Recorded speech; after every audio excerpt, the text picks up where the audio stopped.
ቤት ያወጣ መላካል ሁነት ከሙስሊም ቁሉ አላሁ አሐድ አላሁ ሰመድ ወለም የኩን ለሁ ኩፉወን አሐድ ተበየደ አቤላ በሰይዝና ናራ ወጠቡና ዘይናር አላሁ አክበር። በቀኝ እጃቸው ለፋኖና መሰል የሰሚኑ የኦርቶዶክስ አማጽያን ጦር መሳሪያ መግዣ ገንዘብ የሚሰጡ በግራ አይናቸው ለአርሲ ኦርቶዶክሶች ያለቀሱ የሚመስሉ የቲክቶክ ካህናት ሃይማኖቴ ፍጹም እስላም ፍጹም ክርስቲያን ነኝ ማለትም እስላምነቴና ክርስቲያንነቴ ሳይደባለቁ ሳይነጣጠሉ በተዋህዶ የከበሩብኝ ፍጹም እስላም ፍጹም ክርስቲያን። በትላንትናው ዕለት ዳኛዋንና የቀድሞ ሚስቱን የገደለው ግለሰብ መጨረሻው ምን ሆነ የሚለውን ብዙዎቻችሁ እየጠየቃችሁ ትገኛላችሁ። ጀነት ውስጥ ነፍስ የምትፈልገው ነገር በሙሉ አለ። ሱብሃንአላህ አላህ እኮ ቃዲር ነው። እንዴ ኡስታዝ ጀነት ውስጥ ሲጋራ አለ ማለት ነው? መተት አድርገህብኛል በሚል አትሌቱን በጥይት ተኩሶ ገደለው። እጅግ አሳዛኝና አስደንጋጭ ዜና።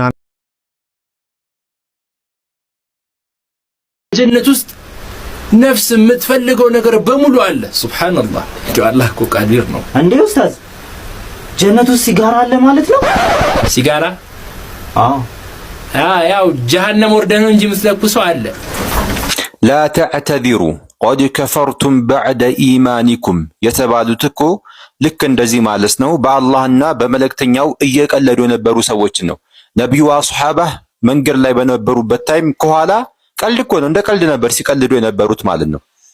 ኦኬ። በኋላ ነቢያችን አለይሂ ሰላቱ ወሰላም ኸበሩ ሲደርሳቸው ወደ እነዚህ ሰዎች ሄደው ማለት ነው ነገርየውን ሲጠይቁ እንደምንድነው ምናምን ነገር ሲሉ እየቀለድ ነው ምናምን ነገር ሲሉ አላህ ምንም አይነት ምክንያት እንዳትቀርቧል፣ ምንም ተቀባይነት የለውም።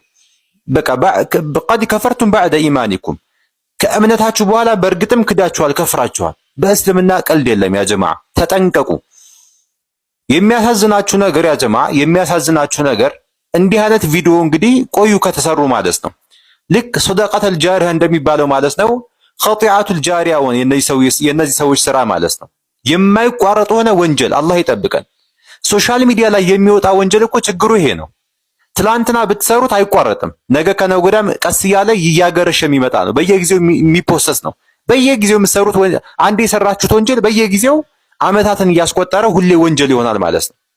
ሶሻል ሚዲያ ላይ የሚወጣ ወንጀል ይሄ ነው ክፋቱ፣ ትልቁ ክፋት ማለት ነው። ኦኬ የማይቋረጥ የሆነ ወንጀል ይሆናል። አላህ ይጠብቀን።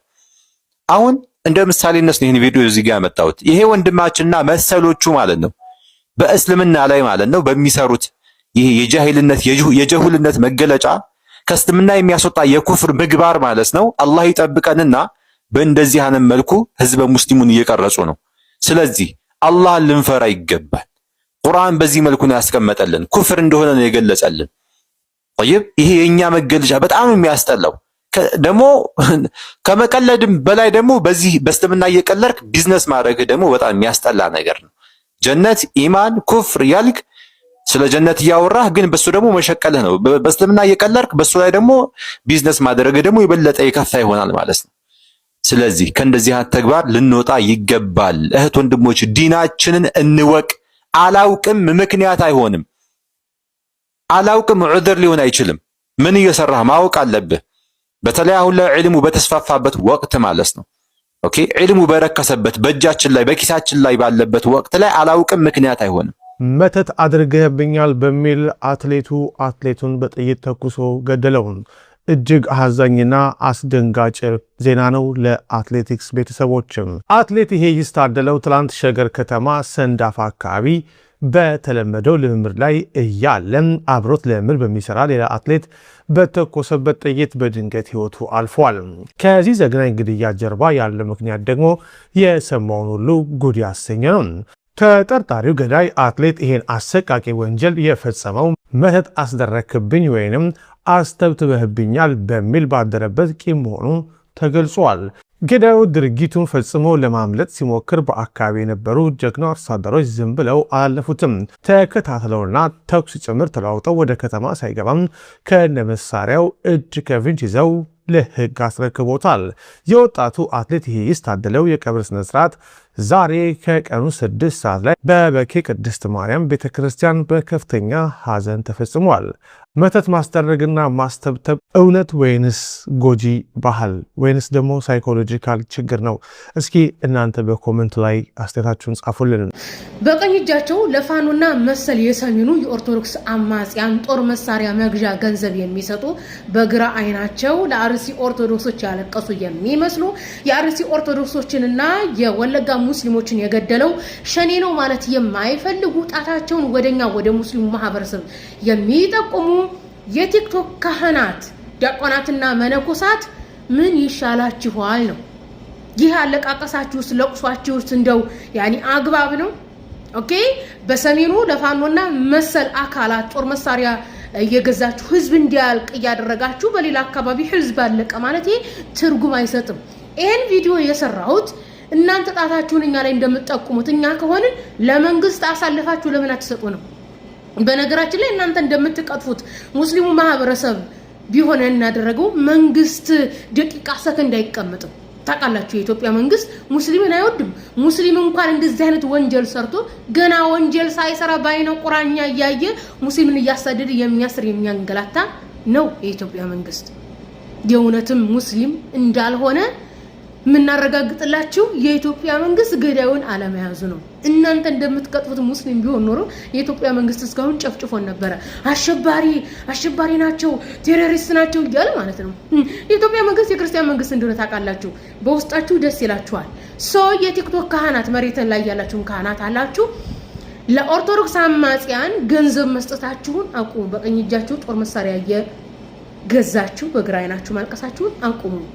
ሃይማኖቴ ፍጹም እስላም ፍጹም ክርስቲያን ነኝ ማለትም እስላምነቴና ክርስቲያንነቴ ሳይደባለቁ ሳይነጣጠሉ በተዋህዶ የከበሩብኝ ፍጹም እስላም ፍጹም ክርስቲያን ልክ እንደ ኢየሱስ ክርስቶስ ፍጹም አምላክ ፍጹም ሰው እንደሆነው ለምሳሌ ይራባል ኢየሱስ በምኑ በሰውነቱ እንጂ መለኮት እኮ አይራብም። እኔም እንደ እስላምነቴ ኢየሱስን አምላክ አይደለም እላለሁ። እንደ ክርስቲያንነቴስ ኢየሱስ አምላክ ነው። እንደ ክርስቲያንነቴ ቤተክርስቲያን እሄዳለሁ፣ እንደ እስላምነቴ መስጊድ እሄዳለሁ። ስለዚህ ፍጹም እስላም ፍጹም ክርስቲያን ነኝ። በእርግጥ ይሄ ካልተገለጠልህ አይገባህም። በትላንትናው ዕለት ዳኟንና የቀድሞ ሚስቱን የገደለው ግለሰብ መጨረሻው ምን ሆነ የሚለውን ብዙዎቻችሁ እየጠየቃችሁ ትገኛላችሁ። የኦሮሚያ ጠቅላይ ፍርድ ቤት እንዳረጋገጠው ከሆነ ግለሰቡ ድርጊቱን ከፈጸመ በኋላ በራሱ ላይ በተደጋጋሚ በመተኮስ ራሱን ለመግደል ቢሞክርም ሳይሳካለት ቀርቶ አሁን በከባድ ቁስል ሆኖ ሆስፒታል ተኝቶ ይገኛል። ብዙዎች ለፍርድ መትረፍ አለበት እያሉ ነው። እናንተስ ምን ትላላችሁ? ራሱን መግደል አለመቻሉ ለፍትህ የተገኘ አጋጣሚ ነው ወይስ አይደለም? ሐሳብና ሴቶቻችሁን በኮመንት ላይ አስቀምጦልኝ። ከጨለማ ቤት ያወጣ መልአክ አለ። እውነት ከሙስሊም ቤት ቁሉ አላሁ አዳላሁ ሰመድ ወለም የኩላው ኩፋን ወተበየድ አቤላ በሰይዝና ናራ ወተቡና ዘይናር አላሁ አክበር ከሚል ፈተበየድ። እስኪ ይሄን ቪዲዮ በደንብ እንዲስቅና ፈታ እንዲል ለሚፈልጉ ሰው ሼር አድርጉለት ማለት ነው። ማለት ቢቀርስ እኔ ማለት ወላሂ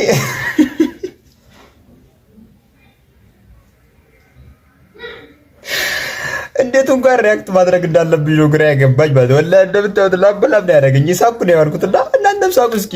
አላህ ሱብሓነሁ ወተዓላ በቃሉ በሱረቱ ተውባ ላይ ምዕራፍ 9 ቁጥር 32 ላይ የአላህን ብርሃን ባፋቸው ማጥፋት ይፈልጋሉ፣ ነገር ግን አይደለም ባፋቸው ሊያጠፉ ቢሰሩ ቢለፉ ቢደክሙ እንኳን አላህ ያበራውን ብርሃን ማንኑም አያጠፋውም፣ የአላህን ብርሃን ማጥፋት አይችሉም ይላል ማለት ነው።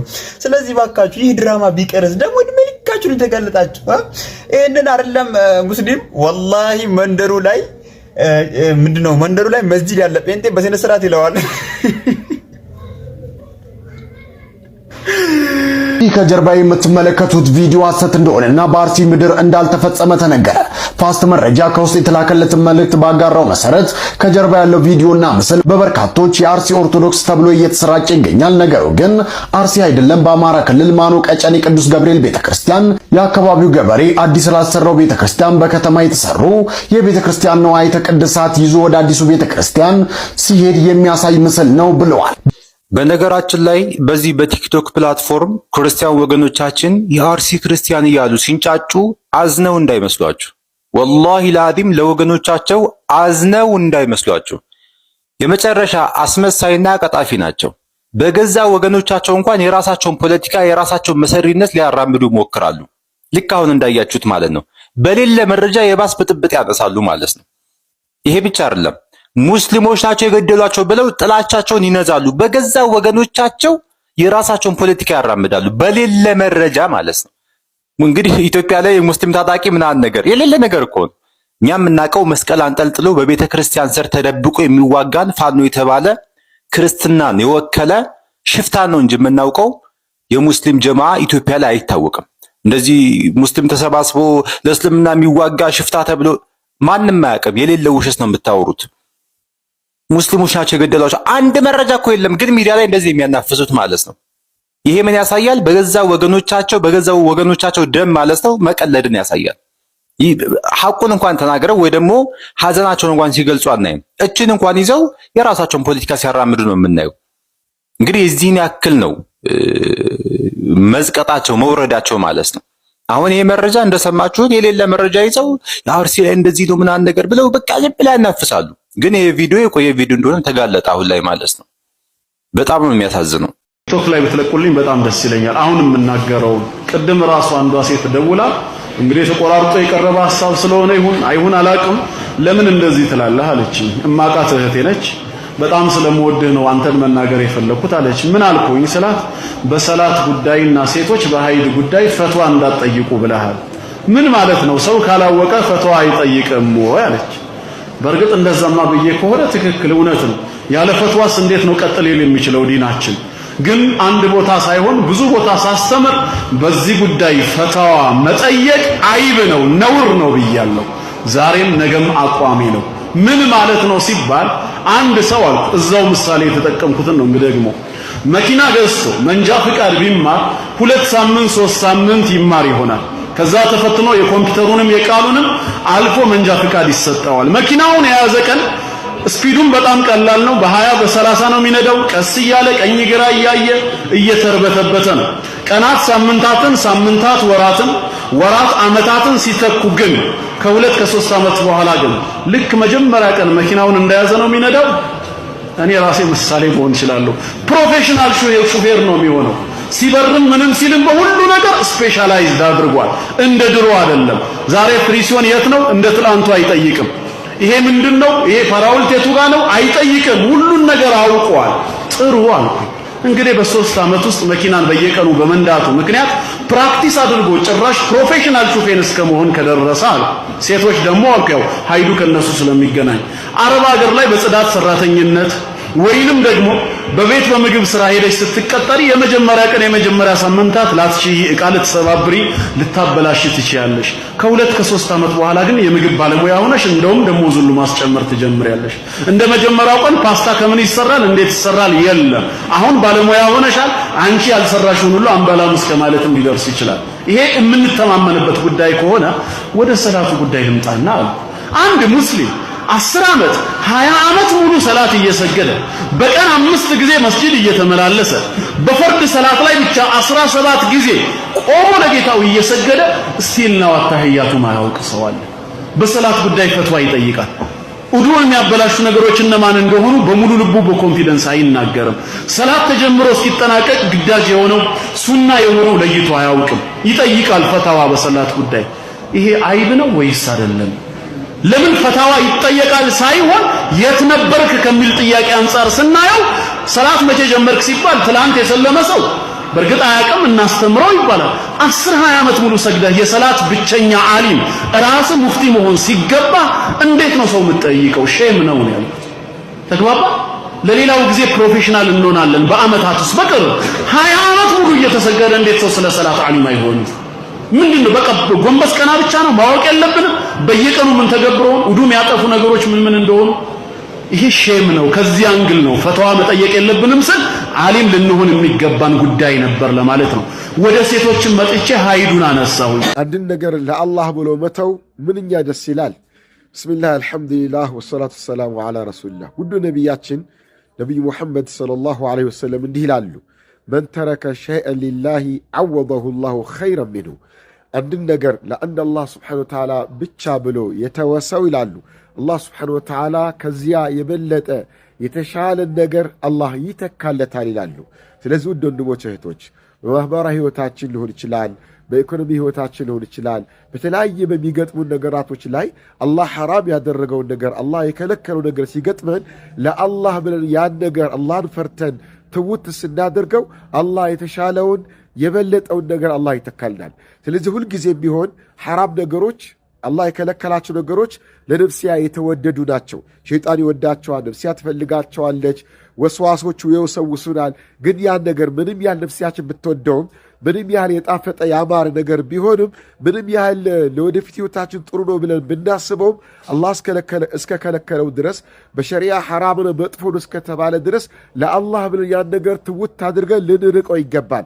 ያን ስናደርግ ደግሞ አላህ ለኛ የበለጠውን ያማረውን የተሻለውን ነገር በሐያታችን አላህ ይወፍቀናል። ይሄ በአዱንያው በአኺራ ደግሞ ከዚህ የበለጠ ዘላለማዊ የሆነውን ጀነትን አላህ ጀባ ይለናልና ማንኛውም ነገር ከነፍስያ ጋር አንመዝነው ወይም ደግሞ በእልህ መጋባት የለብንም።